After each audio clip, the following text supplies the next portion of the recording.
Welcome to the Dragon Different podcast with Heidi Mercer and Kelsey Wise. Kelsey is a teacher at Lake Orion High School, and she's been very involved in the artificial intelligence work at the high school. And Heidi obviously is our superintendent.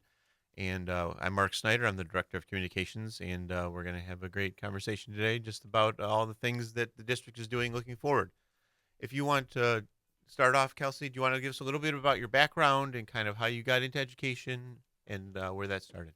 Sure. Well, I grew up in Rochester, and I went to Adams, and I just wanted to be a teacher, and I thought elementary, and then I worked with the little kids, and I was like, ooh, I can't have the patience for the little kids. Like, they are angels that work down there at the elementary, but I knew that wasn't for me, so then I went into secondary education at Michigan State. And my first school was one-to-one with student laptops, and so that's when I really got involved with technology and making sure that I wanted to use technology in a really useful way and thoughtful way, not just to, put it up online versus on paper. And so I went back and got my master's in educational technology. And so with all this AI stuff that's coming about, it's just really interesting to me and really exciting. And I think we can do a lot of really good things with it. And so that's kind of where it all started from and how I got involved with all the technology work here at Lake Orion. What year are you in the high school? Oh, this is, I think, year 7 or 8 at the high school. Wow. And you really adapted to the culture there and everything. You've been so involved in so many things. Heidi, can you talk about kind of the transition about the district finding out about artificial intelligence initially and then kind of assessing how to embrace it or push it away, either way? Yeah. Well, with artificial intelligence, this is something that came on, I would say, very quickly. It was also something that we thought in the district it's not going away. So it was very important to work to decide how we were going to really make it useful for our classrooms, for our students, for our teachers.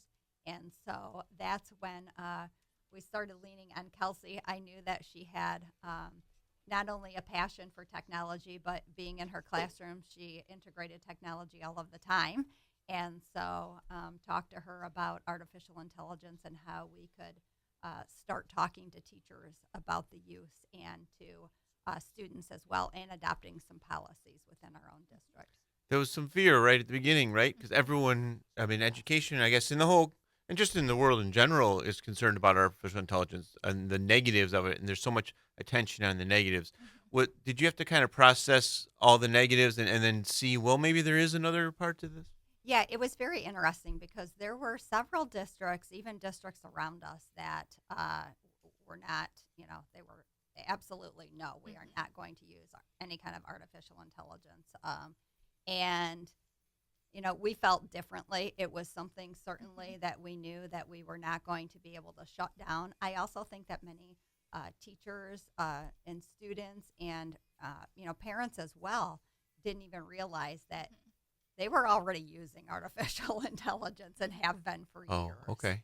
And so it was, I think it was just becoming bigger and being used in different ways. And so it was more about the education. It was something that we didn't feel that we could stop or shut down. It was something that we really felt that we needed to educate people and how to use it appropriately. Kelsey, can you talk about as a teacher and that fear of, I guess it's just that students are just going to be plagiarizing and stuff? Yeah. It's a lot of the fear of the unknown. If you don't know, if you've never used AI, even if the world is using it around you, if you've never sought it out, it's a little intimidating. And then you use like ChatGPT for the first time, you're like, holy cow, that's what's going to and then your mind goes into, oh my gosh, students are going to be doing this on their own. They're never going to learn anything anymore. They're AI. And that's really not true. But I think that, there's a fear of cheating. It's a fear of how can we get students to think on their own instead of just racing to a chat bot. But I think the way that the district has handled this has taken kind of the weight off teachers' shoulders a little bit, in that it's been the message of like, hey, we're going to figure this out. We're going to work with you. we don't have all the answers today, but we'll come up with something. And I think that that's been helpful for teachers to kind of be like, okay, I'm not trying to ban everything. I'm not trying to police everything. I have been given the okay, I guess, from the district to teach students how to use it appropriately and to use it myself as a teacher for time-saving things. And so I think that really helped as a teacher to kind of the culture of the district to be a little bit more open-minded and a little bit like, okay, we'll figure this out together. Can you, I guess, for the listeners who don't know anything about any of this, you mentioned Chat GPT. Mm-hmm. Obviously, that was November, December 22. Mm-hmm. I think it just kind of emerged on the scene. Can you explain kind of what that is to people who don't know what that is? So it's basically a chat bot where you can talk to it and ask it to do anything. And for what's an example? A teacher, it's really useful to be like, give me 4 examples of onomatopoeias. And okay, it'll, sure. Within 4 seconds, it's Mm-hmm. got it. As a Spanish teacher, I have asked it, give me current songs that use the past tense. Okay. Or give me current songs that have examples of the subjunctive. So then I can go and use those in class. And so just a time saver for not having to go and find those on my own and look through the Mm-hmm. lyrics and double check. So it's just incredible how quickly it can just scour the internet and come up with an example. So that's for how you. it works. It pulls Mhm. from the Yes. internet. So Mhm. so the existence for ChatGPT has to be whatever is out there. Right. There's not creativity that it's establishing, right? It's not creating something that doesn't exist. It's pulling from different sources. As far as I understand Right. it, yes. Okay. And so with that comes a little bit of hesitation too. You always have to double check it. You always have to, run it through. Okay, is this accurate? Is this factual? Is this perpetuating any biases or any other things that I wouldn't want to bring into my classroom? But that was mostly early on. That was the biggest one, was ChatGPT, because you're right, it kind of came out of nowhere and kind of took the world by storm a little bit. But now there are a lot of other ones. So that's more just one that I use it sometimes at home when I'm like, this is what I have in my fridge. What can I make for dinner? Okay. And it's like, here's a recipe. Wow, that's awesome. So were students just coming to you, like students who you had a good relationship with, were you able to say to them, okay, so what are people using? How are people using this? How are kids? Yeah, I think at first there was a lot of the students were hesitant to use it in general, AI, and now I think students are using it more with teacher approval and going through and using it and learning.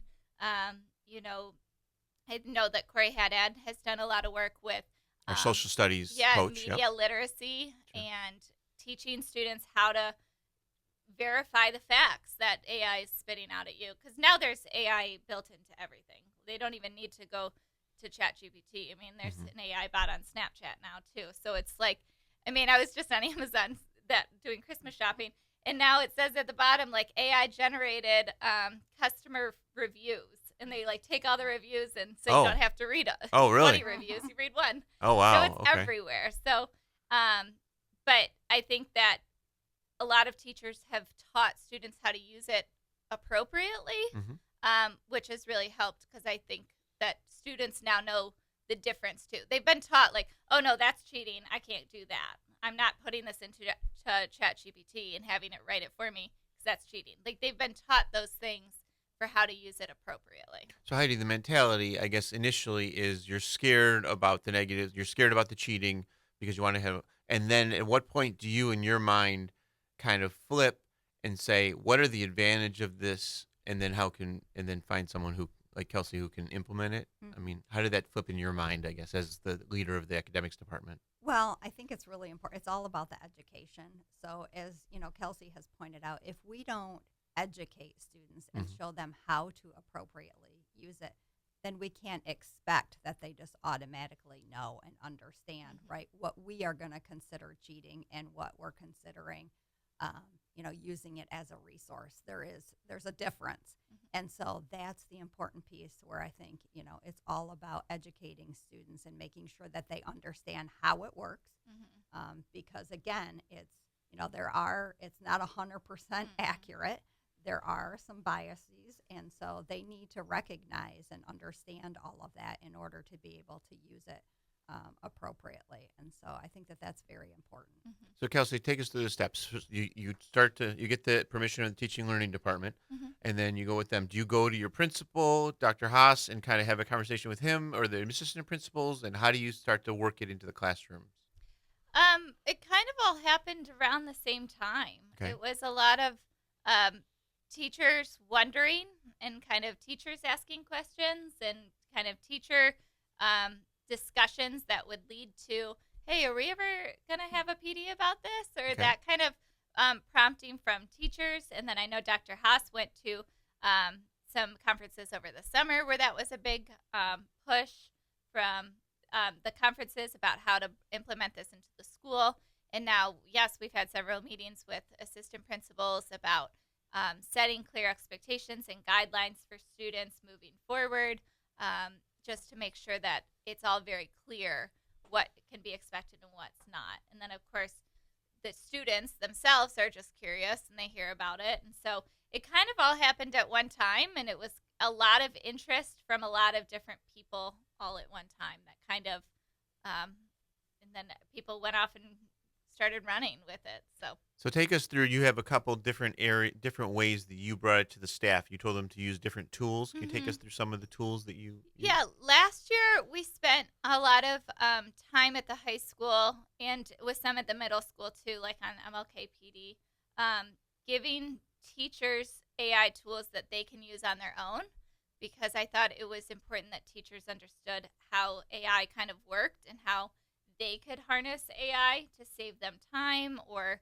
help them differentiate instructional materials or differentiate activities for students who might need it a little bit, a little different of an assignment, and understanding how those things worked so that they could then use it with students. So a lot of last year was done with PD for that, looking at there are ways that you can use AI to change reading levels of text. So even if you find a really great reading level, but it's not right for your students, you can adapt it, or not right for a certain group of students, you can adapt it.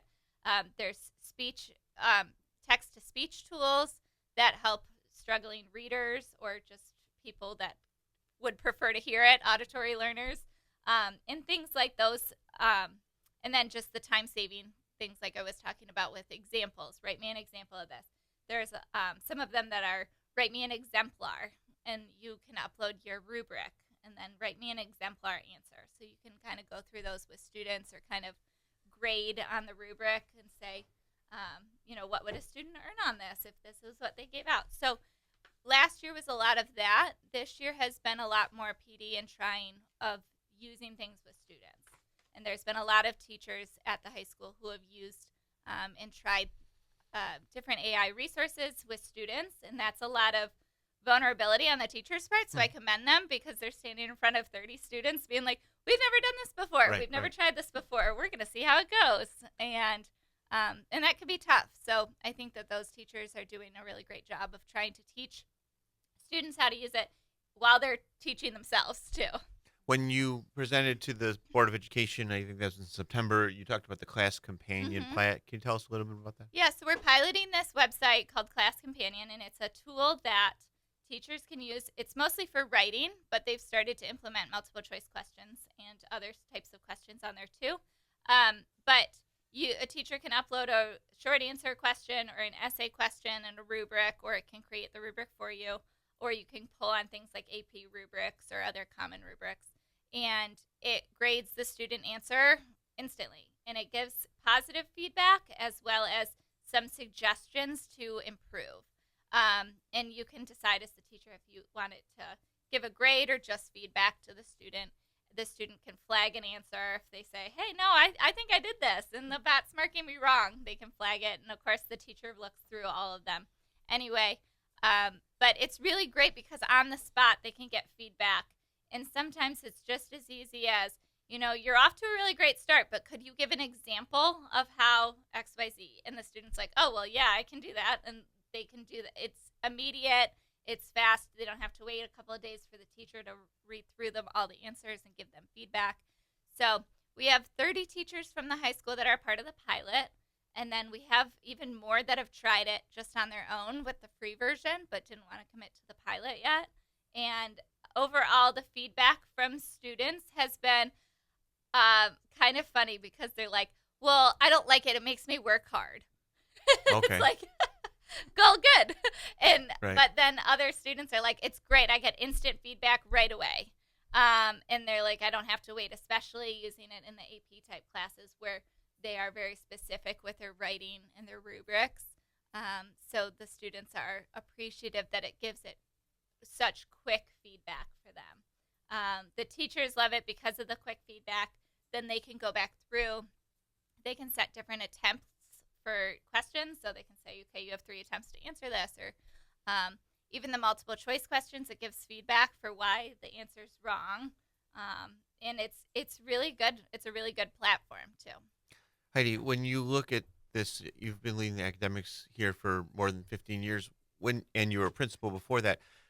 Is this as seismic of a change for staff members as anything that you've gone through? Or, I mean, it's got to rank up there, right? Oh, I would definitely say yes. The one thing that did take me by surprise was really within, I would say a couple days of us as a district saying, we're not shutting this down. This is something that we are going to learn together, both as students and teachers, and how to use it in the classroom. The positive feedback that I was receiving from teachers was, I mean, it really surprised me because, as Kelsey has pointed out, some of the things that, the biggest thing I think that came to light very quickly was that it allowed teachers to differentiate instruction and assignments very easily. And so that was one of the things that I got a lot of comments on, that please, make sure that we're able to use this because this has been a huge game changer in my classroom because I feel that I can meet individual student needs. Well, so obviously, there's a wild, wild west, right? Yeah.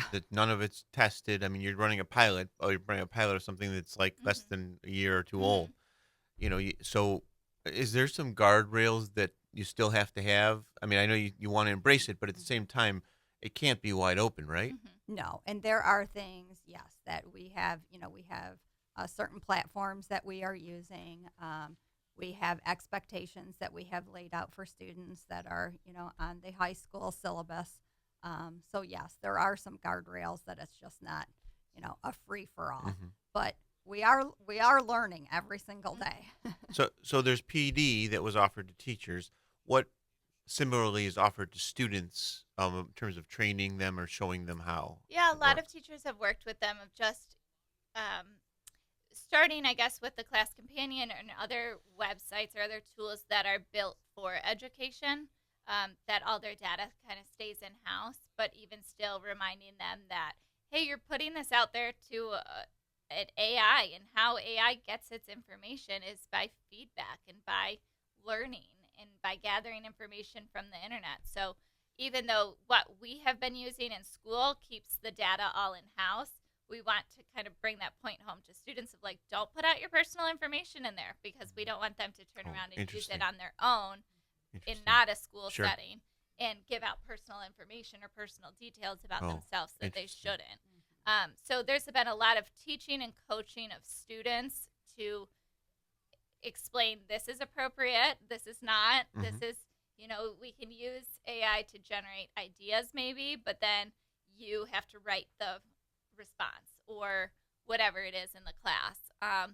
We've been using a lot of AI for feedback type purposes because it's quick and for the differentiation. But it's a lot of kind of explaining to students because they don't always know how it works or they take it as fact and it's not always fact. And so that kind of modeling and showing more so than a full like PD type thing for students. It's more in the classroom on the spot. When you presented to the Board of Education, you talked about a teacher in architecture, business, art, English as a second language, which we call an English language department now, social studies, ELA, student services. Now, having such a wide variety, they all can use it in different ways. And you're in foreign language, obviously. Is that kind of hard to figure out the applications in each one? And I don't see math on there because maybe math is more rote. Math has been used for more, I think, that I've seen it at least on the teacher's end of Okay. helping them make, story problems and, Okay. or differentiating for the, students that might need a couple of review questions to get them up to the point that they're at in the class today. So having AI kind of write those things or, you know, rewrite notes to be more accessible to students. That kind of stuff, I've seen that a lot in math. But in terms of, yes, it's a really wide scope. But I think that everybody's done a good job of sharing what they've learned within their departments. And they're all kind of looking for what works best for them in their classroom, and which is a good thing with technology. They're not trying to, see something and be like, oh, well, I'll try to make that work. They're looking for things that are content specific. And Oakland Schools is running a generative AI series through that has content specific information, and a lot of teachers have signed up for those, and so they can get something that really works for them in their content area. You're eager and flexible to be a part of this. Do they run to you? Are you their first stop, like when they got questions? Sometimes. Yeah. It depends on, I guess, the question. And So you've heard stuff from all these departments and Yeah. try to, even though it's not your department, try to figure that out. Yeah, and I've been in different classrooms as they've been trying things for the first time, and it's really good because it's showing the students, hey, I'm learning alongside you, and this might work really well, or we might get to the end of this and be like, we won't try that again. But that's a good thing for students to see and kind of work through, okay, why was this useful or why was this not useful, and kind of work through that on their own too, because our seniors are going to be away from us next year, and they can have free reign, and so they have to kind of learn those things in the trial and errors. Heidi, we spend a lot of time talking about the evolution of education. People who are in the previous generation remember sitting in desks and textbooks, and you just go straight through it, and that's a semester. Obviously, this is a leap. Even though as education has evolved, this is a leap here. Do you? You said the district has embraced it, but there must be a little bit of you that's a little scared of kind of where it's going as well. Oh, yes. Right? For sure. I Yeah. mean, and still now, at the very beginning, yes, I was very nervous, and still, to an extent. But this was also something that I know is not going away. It's going to continue to evolve. And to put our heads in the sand and Right. allow students to just try to figure it out on their own Sure. is not the correct way to do it. They'd be picking up, bad habits. They may be getting themselves in some kind of danger. So it's very important, I think, that we embrace these types of changes and evolve as our world evolves, because this is the world that our students are living in. And so we have to prepare them as much as we can. The high school staff has been great with it, and the high school students we know can adapt to things. But we have other levels. How much have you explored kind of middle school and elementary, and kind of what it can do for those levels? Middle school has definitely done some things, as Kelsey has described. Elementary, I would say, is more on the teacher end, more Right. for the teacher use at this point in time. Adapting lessons, differentiating text, that sort of thing. So it's really in the secondary that we're introducing it because, elementary, they're still learning a lot of the basics, and so that's important. However, it's not that we shy away from it either. I mean, there are, students 4th and 5th grade who do, understand artificial intelligence, and so, if that's the case, then we will have those discussions, but it's not something I would say that we are bringing to the forefront at the elementary at this point. It's an interesting dynamic. I've used it a little bit as the communications in some like images. We've done some fun images on snow days and stuff like that. I did one for Thanksgiving and talking about Thanksgiving parade, and I said make it a Thanksgiving scene, and at the top it said Happy Thanksgiving, but Thanksgiving was spelled wrong because it just kind of every time it's different. You can ask them, you can put in the same prompt, and every time it'll be a different image, or you can tweak it, like make it green, make it cartoonish, whatever. So it's fascinating. I mean, but it's tough to get your hands around, obviously. Do you have any thoughts about like the future of it and kind of where? I mean, it seems like things accelerate way almost too fast because Yeah. you don't. As soon as you learn something, it's in another place. Yeah, I do think I mean, this is my own hypothesis. Sure. We'll probably hit a plateau in terms of the education of it because Okay. I've already seen things that come and go very quickly. Or either like, okay, so it was like, oh, that burned out. Like it couldn't sustain itself in some ways. Or just realize like, oh, that was a good idea, but it wasn't sustainable within some of the stuff that has come up to use with students. So it'll be interesting to see kind of what outlasts the other programs or what they kind of turn into. And but I think that it's going to take away a lot of the mundane tasks that we do For teachers. in school, or what students will do in school and what students will do in their future jobs. A lot of those things that are just those kind of rote tasks that are just time consuming that it can do in 30 seconds is I think will be a game changer for us in education, but also when we prepare students for the future. Heidi, obviously, as you look at it, there's in a lot of industries, the talk about AI is about replacement of jobs and about taking things that humans are doing and replacing them.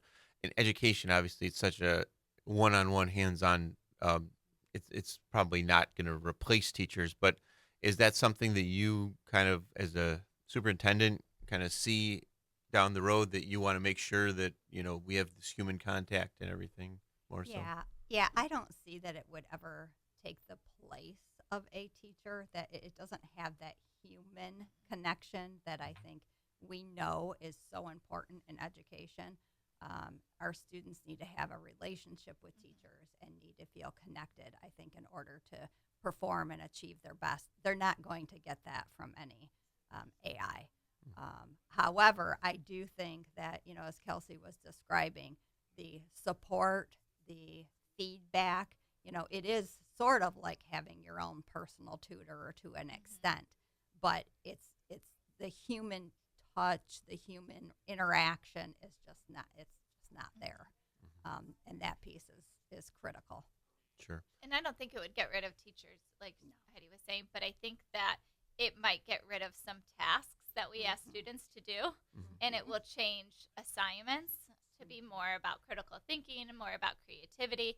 I think it will change some of those things that we ask students to do in the future. And I do think that there are careers and there are things that it will certainly change because, as Kelsey was saying, some of the mundane tasks that are rote that just, take time but can be done, they don't necessarily need to be done by a human. Sure. I mean, we will see, I think, more and more of that. And I think especially because, there's so many jobs that need to be filled. I was just talking to someone the other day that, in their line of work, they are seeing a little bit more automation of things. They have to because there's just not enough workers to do what needs to be done. Interesting. Well, we've really appreciated having you here. You're making the Dragon difference. This is something that has been one of Heidi's initiatives this whole year, is talking about, our staff and really what you do for students. And you being on the cutting edge of this is really what, the district is looking at. And we obviously appreciate, everything you're doing. So thanks so much for being with us Thank today. you, Thanks Kelsey. for having me.